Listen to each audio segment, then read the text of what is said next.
रायबरेली में दलित युवक हरिओम वाल्मीकि की निर्मम हत्या पर सियासत, राहुल गांधी ने की कड़ी निंदा, बोले इंसानियत, संविधान और न्याय की हत्या।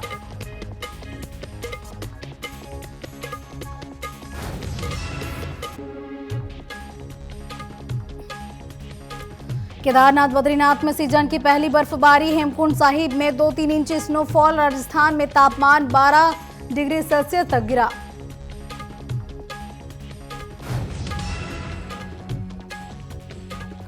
जापान दौरे पर हरियाणा के मुख्यमंत्री नायब सिंह सैनी, कई कंपनियों के साथ मैराथन बैठक की, निवेशकों के साथ किया संवाद।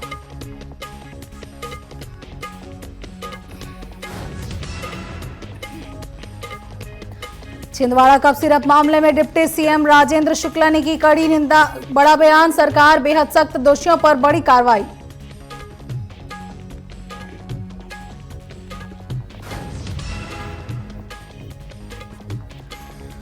और यूपी के बहराइच में अनियंत्रित होकर पलटी बस, हादसे में 25 लोग हुए घायल, बस में सवार थे 70 यात्री।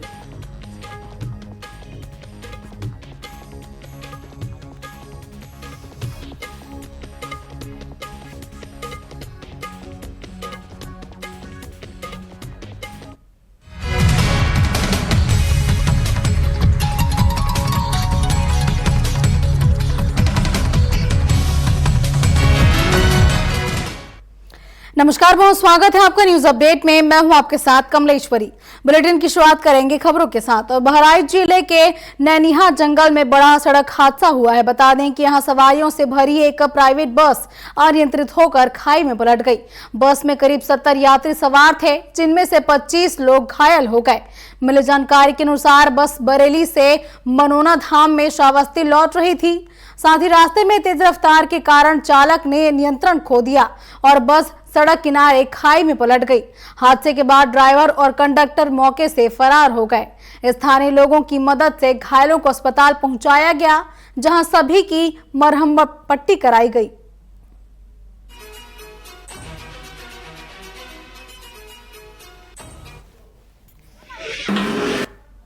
धाम गए थे।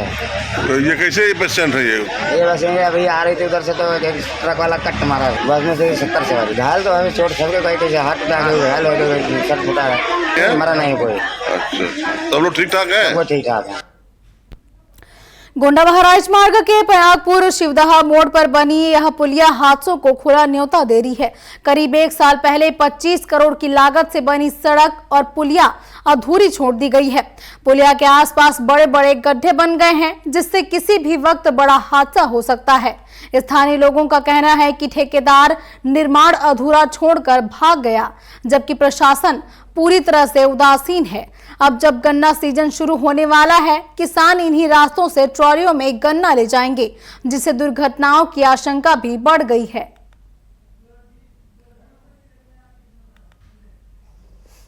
ये पुलिया बनी है, ये शिवदहा से लेकर के शिवदहा मोड़ तक रोड को जोड़ती है और इसमें लगभग कम से कम हजारों या लाखों मनी पर डे से निकलते हैं। कई लोग वहाँ लेकर निकलते हैं, बड़े वहाँ लेकर निकलते हैं, लेकिन ये निर्माण हुआ है, अधूरा निर्माण हुआ है। ये पुलिया है, इसको कराना बहुत ज़रूरी है। इस पर जो है, जो लोग निकलते हैं वो सब लोग जान को जोखिम डाल के निकलते हैं, कब उनका हादसा हो जाए कोई पता नहीं है। ये पुलिया बनी है, ये बहराइच की रामपुरा थोबियाहर गांव में पुलिस ने अवैध शस्त्र फैक्ट्री का भांडाफोड़ किया है। छापेमारी के दौरान बुद्धि सागर विश्वकर्मा और उसके साथी अरमान अली को गिरफ्तार किया गया। पुलिस ने मौके से 3 अधबने तमंचे जब्त किए हैं और पूछताछ में दोनों ने नेपाल और अन्य जनपदों में अवैध हथियार सप्लाई करने की बात कबूल की। फिलहाल पुलिस ने मामला दर्ज कर दोनों को जेल भेज दिया है। सूचना पर थाना खैरीघाट की पुलिस टीम यशो खैरीघाट के नेतृत्व में दबिश दी, तो वहां से 2 व्यक्ति पकड़े गए अवैध असलाह बनाते हुए। एक बुद्धि सागर विश्वकर्मा, उम्र करीब 55 वर्ष, ये रामपुर धोबियार का रहने वाला। दूसरा अरमान अली, उम्र करीब 35 वर्ष, ये भी दलजीतपुर थाना खैरीघाट के दोनों रहने वाले हैं। इनके पास से उस समय 3 निर्मित देसी तमंचा, 3 अर्धनिर्मित देसी तमंचा बरामद हुए और असलाह बनाने के 26 प्रकार के अलग अलग उपकरण बरामद हुए। लखनऊ के वाजिद अली शाह चिड़ियाघर में बच्चों के लिए नए और आकर्षक झूलों की शुरुआत की गई है। इनका उद्घाटन उत्तर प्रदेश के वन मंत्री अरुण सक्सेना ने किया। चिड़ियाघर में बच्चों के लिए उनके मनोरंजन के लिए आधुनिक झूलों के साथ साथ पशु संरक्षण को बढ़ावा देने वाले कार्यक्रम भी आयोजित किए गए।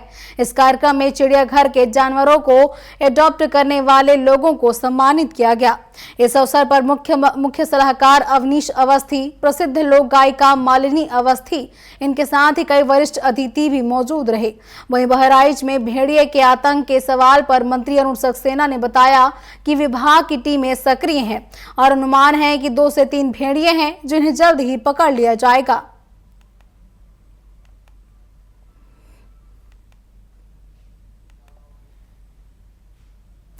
वाजिद अली शाह चिड़ियाघर में वन्य जीव सप्ताही के दौरान प्रसिद्ध लोक गायिका मालिनी अवस्थी ने टीवी 24 से खास बातचीत की। उसमें उन्होंने कहा कि चिड़ियाघर में जानवरों को गोद लेकर उनका पालन करना जीवों के प्रति प्रेम की मिसाल है। उन्होंने बताया कि उन्होंने मंगल भालू को गोद लिया है और ये भी कहा कि जैसे हम घरों में सुरक्षित रहते हैं वैसे ही यहाँ पशु पक्षी भी सुरक्षित हैं। मालिनी अवस्थी ने बचपन की यादें साझा करते हुए कहा कि पहले पूरा दिन यहाँ बिताते थे, वहीं पुराना दौर फिर से देखने को मिल रहा है।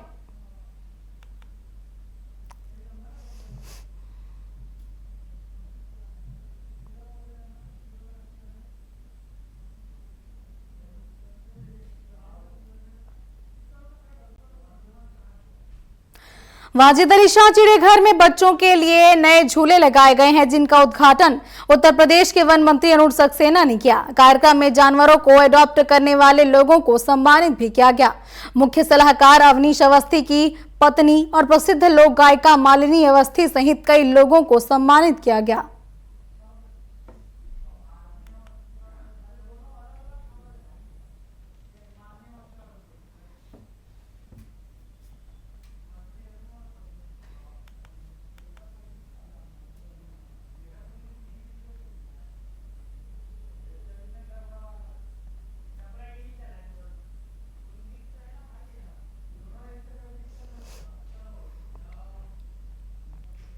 अब बात करते लखनऊ की और लखनऊ पुलिस ने पीजीआई क्षेत्र में बाबूखेड़ा में रेनू यादव की हत्या का खुलासा किया है।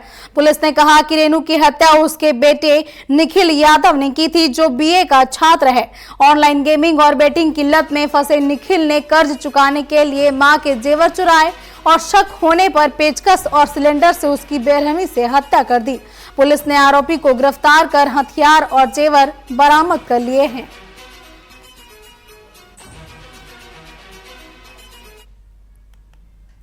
पांच टीमें हमने इसकी घटना के सफल अनावरण के लिए गठित कर दी थी। इसमें आज सुबह लगभग 5:30 बजे हमको सफलता मिली और इसमें कुछ आश्चर्यजनक हमको साक्ष्य मिले, जिसके बाद हमको पता लगा है कि इसमें जो मृतका को मारने वाले हैं वो इनके खुद के बेटे निखिल यादव ही थे और इन्होंने अपनी मां की हत्या करने के बाद पुलिस को गुमराह करने के लिए ये साजिश रची थी। जांच में हमको पता लगा है कि निखिल यादव जो है ये ऑनलाइन गेमिंग और ऑनलाइन बेटिंग के आदी थे। वह संभल नगर पालिका के सभासद गगन वाशे के घर में सोमवार की देर रात भीषण आग लग गई। घटना सदन कोतवाली क्षेत्र के मोहल्ला कोट पूर्वी की बताई जा रही है। आग इतनी तेजी से फैली कि घर में मौजूद सभासद, उसकी पत्नी और बच्चे का दम घुटने लगा। चीख पुकार सुनकर आसपास के लोग मौके पर पहुंचे और दरवाजा तोड़कर किसी तरह तीनों को बाहर निकाला। सभी को बेहोशी की हालत में जिला अस्पताल संभल में भर्ती कराया गया है। फायर ब्रिगेड कर्मियों ने कड़ी मशक्कत के बाद आग पर काबू पाया, लेकिन तब तक घर का सारा सामान जलकर राख हो चुका था। घटना के बाद इलाके में दहशत का माहौल है।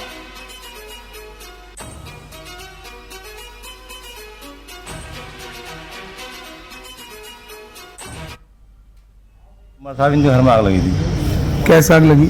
ये पता नहीं किस तरह से कैसे आग लगी। जब हम आए थे तो बहुत बिगड़ करके आग लग रही थी। हमने किवाड़ तोड़े और आग बुझाई। कितना नुकसान हुआ है? क्या नुकसान तो काफ़ी हुआ, सब कुछ जल गया, इनका कुछ ही नहीं बचा। जान बचानी भारी पड़ गई थी इनकी। ये समझ लो हमने किसी तरीके से इनको जान बचा ली इनकी, बस आग बुझाने के बाद। और कुछ चोरी वोरी हुई है? अब बराबर में बताते हैं थोड़ी। अब ये घर खोल के देखा तो इनमें चोरी भी थी। बताते हैं चोरी करने के बाद जब आग लगाई किसी ने। बच्चे वगैरह कहाँ आएंगे? बच्चे सब होंगे यहीं हॉस्पिटल भेज दिया बच्चों को। क्या कोई दिक्कत हुई है? दिक्कत क्या, मतलब ये जब जिस टाइम हमने निकाला था तो बच्चों की हालत बहुत ख़राब हो रही थी। उस टाइम सांस घुट रही थी छोटी बच्ची की, तो बहुत हालत ख़राब थी, सबको हॉस्पिटल लेकर भाग गए। फायर ब्रिगेड कितनी देर बाद आई है? फायर ब्रिगेड कम से कम आधे घंटे के बाद आई, जब सब आग बुझ गई टोटल। वहीं संभल के बहजोई मुख्यालय में आयोजित कल्की महोत्सव के दौरान दर्दनाक हादसा हो गया। यहां शिक्षा विभाग में तैनात कर्मचारी सत्येंद्र पाठक की मंच पर ही हार्ट अटैक आने से मौत हो गई।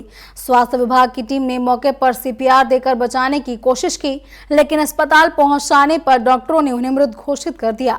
बताया जा रहा है कि मृतक की 10 दिन पहले ही शादी हुई थी और 4 दिन पहले सगाई हुई थी। घटना से पूरे क्षेत्र में शोक का माहौल है।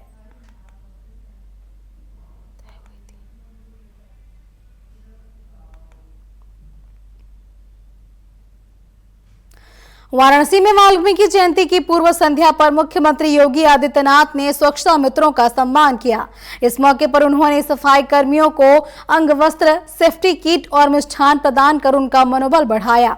मुख्यमंत्री ने स्वच्छता कर्मियों को भोजन प्रसाद भी परोसा। और पेश है हमारी एक खास रिपोर्ट। वाराणसी के सरोजा पैलेस में आयोजित स्वच्छता मित्र सम्मान समारोह में मुख्यमंत्री योगी आदित्यनाथ ने लगभग 500 सफाई कर्मियों को सम्मानित किया। सफाई कर्मियों को अंगवस्त्रम, सेफ्टी किट और मिष्ठान देकर सम्मानित किया गया। इस दौरान मुख्यमंत्री ने स्वयं सफाई कर्मियों को भोजन परोसा। इस पल ने सफाई कर्मियों को भावुक कर दिया। मुख्यमंत्री योगी आदित्यनाथ ने कहा कि भगवान वाल्मीकि जयंती को राष्ट्रीय अवकाश घोषित किया गया है। उन्होंने भरोसा दिलाया कि अब सफाई कर्मियों के खातों में प्रति माह सीधे 16 से 20 हजार रुपए की राशि भेजी जाएगी, जिससे उनका शोषण न हो सके। स्वच्छता कर्मियों को सीधे उनके अकाउंट में 16 से 20 हजार रुपये उनके अकाउंट में सीधे पहुंचा जाएगा। अब कोई उनका शोषण नहीं कर पाएगा, कोई उनका शोषण नहीं कर पाएगा। हमने ये भी व्यवस्था बना दी है, ये भी हम बनाने जा रहे हैं, उसकी सारी तैयारियां चल रही हैं, पोर्टल तैयार हो रहे हैं। और हम लोग ये भी व्यवस्था बनाने जा रहे हैं कि सभी स्वच्छता कर्मियों को, स्वच्छता मित्रों को हम लोग 5 लाख रुपए का आयुष्मान भारत के कार्ड की स्वास्थ्य की सुविधा भी उपलब्ध करवाने जा रहे हैं। मुख्यमंत्री ने आगे कहा कि सभी सफाई कर्मियों को 5 लाख रुपए निःशुल्क इलाज के लिए आयुष्मान कार्ड दिए जाएंगे। साथ ही स्वच्छता को स्वास्थ्य से जोड़ते हुए उन्होंने कहा कि सफाई ही बीमारियों से बचाव का सबसे मजबूत हथियार है। तो सबकी स्वास्थ्य की रक्षा करता है, तो कम से कम एक सरकार के स्तर पर भी एक प्रयास हो कि प्रधानमंत्री जी ने देशवासियों को स्वस्थ बनाने का वो दिया है, तो यह उनके लिए भी कि नहीं 5 लाख रुपए का हर वर्ष एक स्वास्थ्य बीमा उनको भी प्राप्त होना चाहिए। और आज इसी के लिए हम लोग आपके बीच में आए हैं। समारोह में मुख्यमंत्री योगी आदित्यनाथ ने लोगों से अपील की कि वे दीपावली के अवसर पर हर स्वच्छता मित्र को, स्वच्छता कर्मी को मिष्ठान वितरण जरूर करें। हर गरीब के घर में भी एक दिया जले, हर गरीब के घर में दीपावली की मिठाई जरूर पहुंचे। मैं चाहूंगा कि हमें इस बार प्रयास करना चाहिए कि दीपावली के अवसर पर हम हर स्वच्छता मित्र को, स्वच्छता कर्मी को मिष्ठान वितरण का काम जरूर करें। पूरे प्रदेश भर में इस कार्यक्रम को करें।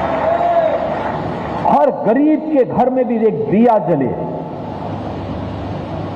हर गरीब के घर में भी दीपावली की मिठाई जरूर पहुंचे। जब एक गरीब भी अपने घर में दीपक जलाएगा, एक गरीब भी अपने घर में मिष्ठान का स्वाद लेगा, हमारी दीपावली बहुत अच्छी हो पाएगी, बहुत अच्छी हो पाएगी। और यही तो समाज की समरसता है। हमारा काम जोड़ना है। तोड़ने के लिए तो कांग्रेस और समाजवादी पार्टी पहले से बैठी हुई है। हमें तोड़ने नहीं देना समाज को। एक भारत श्रेष्ठ भारत ही सशक्त और समर्थ भारत, आत्मनिर्भर और विकसित भारत की आधारशिला बनेगी। और इस दिशा में हम सबको मिलकर के प्रयास करना होगा। मुख्यमंत्री ने कहा कि स्वच्छ भारत अभियान स्वच्छ भारत के साथ ही सशक्त और इसकी भी आधारशिला है। भारत के बारे में लोगों की सोच में परिवर्तन लाया गया। आज दुनिया भारत के बारे में अच्छा सोचती है। आज दुनिया भारत के बारे में कुछ अच्छा कर गुजरने के बारे में सोचती है। एक तरफ यह अभियान तो तीसरी ओर गंदगी से होने वाली तमाम प्रकार की बीमारियों से लोगों को राहत मिली। प्रधानमंत्री जी ने उपचार के लिए आयुष्मान भारत भी दिया, लेकिन स्वच्छता से लोगों को जोड़ने का परिणाम क्या रहा? तमाम जो बीमारियां थी गंदगी के कारण पैदा होती थी, उन बीमारियों से लोगों को राहत मिला तो उनके घर में बचत भी हुई। याद रखना, ये स्वच्छता का अभियान, स्वच्छ भारत अभियान, ये स्वस्थ भारत के साथ साथ सशक्त और समर्थ भारत की भी आधारशिला है। इस कार्यक्रम ने न सिर्फ सफाई कर्मियों के योगदान को सम्मान दिया, बल्कि समाज को यह संदेश भी दिया कि स्वच्छता ही स्वास्थ्य और विकास का आधार है। Bureau report, TV 24, Lucknow. और इसके साथ न्यूज अपडेट में फिलहाल बस इतना ही। आप बने रहिए टीवी 24 के साथ। नमस्कार।